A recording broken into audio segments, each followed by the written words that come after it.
Hello बच्चों, प्रश्नावली 7.2 complete हो चुका है। प्रश्नावली 7.3 शुरू करने से पहले जो आपके एनसीईआरटी बुक में उदाहरण दिया है, पहले हम उन उदाहरणों को देख लेते हैं ताकि प्रश्नावली 7.3 को समझने में हमको कोई कठिनाई ना हो। तो प्रश्नावली 7.3 से केवल पहले एक ही उदाहरण नंबर का 7 जो दिया है उसमें 3 प्रश्न हैं। इन तीनों प्रश्नों के बारे में केवल आज हम चर्चा करेंगे। इन तीनों प्रश्नों को अगर आप समझ गए तो प्रश्नावली 7.3 आपके लिए ज़्यादा दिक्कत नहीं होगा। एक बात मैं ये बताना चाहता हूँ कि प्रश्नावली 7.3 में जो सर्वसमीकाओं का सूत्र होता है, ठीक है, त्रिकोणमितीय सर्वसमीका जो सूत्र है उनको आपको याद कर लेना है अच्छे से। अगर वो याद हैं आपको तो आपको कोई दिक्कत नहीं होगा। क्लास 10th में भी सर्वसमीका सूत्र था, क्लास 11th में भी कुछ सर्वसमीका सूत्र का प्रयोग करके क्वेश्चन सॉल्व किए गए, और क्लास 12th में तो आपको 11 10th का वाला जो यूज़ करना था उसको आपको अब यूज़ यहाँ 12th में करना है। तो आपको वो चीज़ें सूत्र याद होनी चाहिए, वो याद करना है आपके लिए एक HW। मैं बस यही कह सकता हूँ, अगर याद है तो फिर आपको 7.3 में कोई दिक्कत नहीं होने वाली है। कास स्क्वायर यक्स दिया है, तो कास स्क्वायर यक्स किस फॉर्मूले में आता है सबसे पहले आपको वो समझना है। तो आपके सामने एक सूत्र क्या है, वो सूत्र थोड़ा ध्यान से समझिएगा। सूत्र क्या होता है, कास 2x बराबर होता है 2 कास स्क्वायर x माइनस 1, और हमको कास स्क्वायर यक्स चाहिए। देखिए कास स्क्वायर यक्स यहाँ पे आ गया। अब हम क्या लिख सकते हैं कि 2 कास स्क्वायर x माइनस 1 बराबर क्या हो जाएगा, कास 2x। 1 को उधर भेज दीजिए, तो 2 कास स्क्वायर x बराबर कास 2x प्लस का 1। अब 1 को उधर भेज 2 को उधर भेज दिया क्योंकि कास स्क्वायर यक्स बस चाहिए, तो cos square x is equal to इसको 1 प्लस कास 2x लिख दीजिए, और अपान में 2 यहाँ पे आ जाएगा। ये आपका बन गया कॉन्सेप्ट। अब इसी कॉन्सेप्ट को लेके चलना है, आपका जो है रिजल्ट इसी कॉन्सेप्ट में आएगा। ध्यान से देखिएगा, आपको समाकलन करना है cos square x into d x का।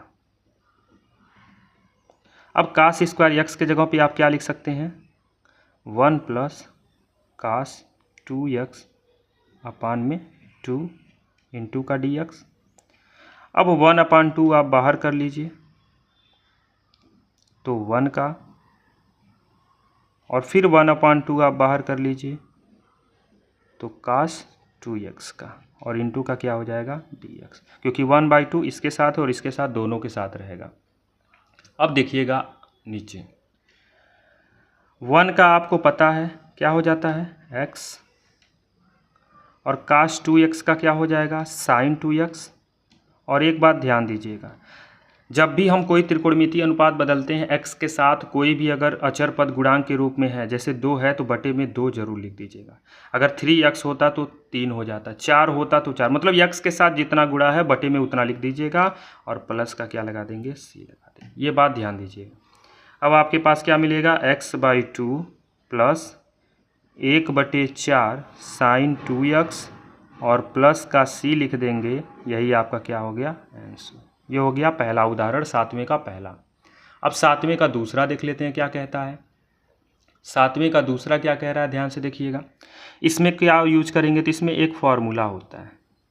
वो फॉर्मूला क्या है, 2 sine x into cos y बराबर होता है साइन x प्लस वाई और plus sine x minus y. इसी का यूज़ करना है।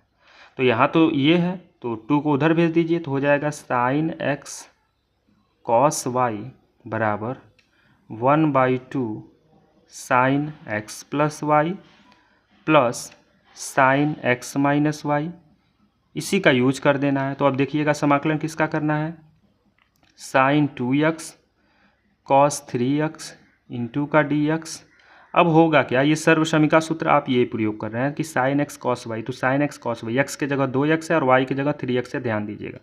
तो हो जाएगा क्या, यहाँ पर लिख देंगे साइन x के जगह कोष्टक में इसको 2x, और कॉस इसको लिख देते हैं 3x इंटू का dx।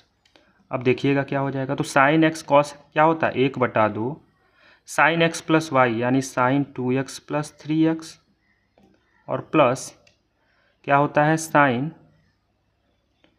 क्या हो जाएगा, x माइनस वाई यानी 2x माइनस 3x, और इंटू का क्या हो जाएगा, dx। अब 1/2 आप बाहर कर दें, तो यहाँ पे बन जाएगा क्या, साइन का 5x और प्लस ये 1/2 दोनों के साथ है, ये ध्यान दीजिएगा, ये 1/2 दोनों के साथ होता है। यहाँ पर ये फॉर्मूले में आप कोष्टक में लगा सकते हैं क्योंकि 2 को भेजेंगे ना इधर, तो ये यहाँ पे क्या हो जाएगा, ये प्लस है और ये 3 में से 2 जाएगा, एक x बचेगा तो ये प्लस हट गया, अब क्या हो गया माइनस का साइन x, और क्या होगा बटे में 2 तो अभी है ना, और इसका इंटीग्रेशन।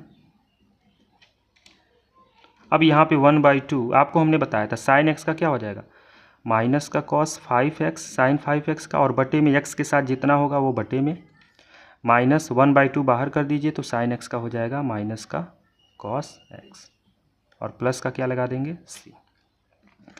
तो माइनस का 1/10 कॉस 5x और प्लस का 1/2 कॉस x प्लस का c, यही आपका क्या हो जाएगा, आंसर हो जाएगा।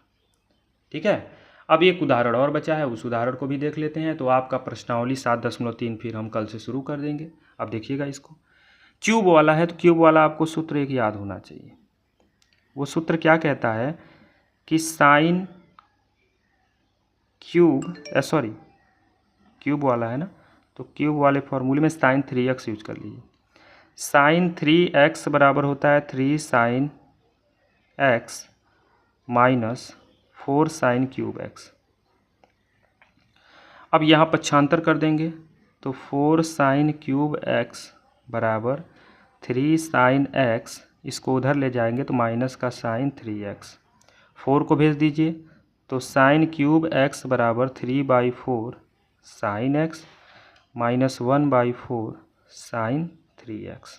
अब बस यूज कर लीजिए, आपको करना था समाकलन साइन 3x क्यूब x का, तो साइन क्यूब x के जगह पे क्या लिख सकते हैं 3/4 sine x minus 1/4 sine 3x into का dx।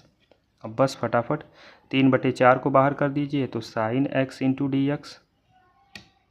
ठीक है, यहाँ पर इंटू dx लिखना था, ये देखिए थोड़ा सा मिस्टेक हो गया है क्योंकि इंटू dx दोनों के साथ आ जाता है ना। और यहाँ पर माइनस का 1/4 बाहर कर दीजिए तो साइन 3x का इंटू का dx। ठीक है, अब बराबर में देखिएगा 3/4 साइन x का क्या हो जाएगा माइनस का cos x minus 1/4 sine 3x का हो जाएगा माइनस का कॉस 3x, और देखिएगा x के साथ 3 है ना तो बटे में क्या आ जाएगा 3 और प्लस का c। अब ये हो जाएगा माइनस का 3/4 कॉस x और minus minus plus 1/4 3 12 cos 3x और प्लस का c लिख देंगे, यही आपका क्या हो जाएगा आंसर। आप चाहें तो आप प्लस वाला पहले लिख सकते हैं और माइनस वाला बाद मिला सकते हैं। तो ये था आपका प्रश्नावली 7.3 के पहले का कुछ उदाहरण, जो कि एक ही उदाहरण 7 नंबर बस था जिसमें 3 क्वेश्चन थे। तीनों जो है सर्वसमिका सूत्र अगर आपको याद था तभी आप कर पाएंगे। और प्रश्नावली 7.3 अगर आपको अच्छे से समझना है तो आपको सर्वसमिका सूत्र याद करके रखना पड़ेगा कल के लिए। जब याद रहेगा तो फटाफट सवाल समझ में आएगा। बस करना क्या है, आप क्लास 12th में पढ़ने वाले अपने सभी मैथ्स के सहपाठियों के पास यह ज़्यादा से ज़्यादा मात्रा में वीडियो शेयर कीजिए ताकि वह भी इस वीडियो का लाभ उठा पाएँ। और चैनल अभी तक सब्सक्राइब नहीं किए हैं तो सब्सक्राइब तो ज़रूर करके रखिएगा और वीडियो को भी लाइक ज़रूर कीजिएगा। धन्यवाद।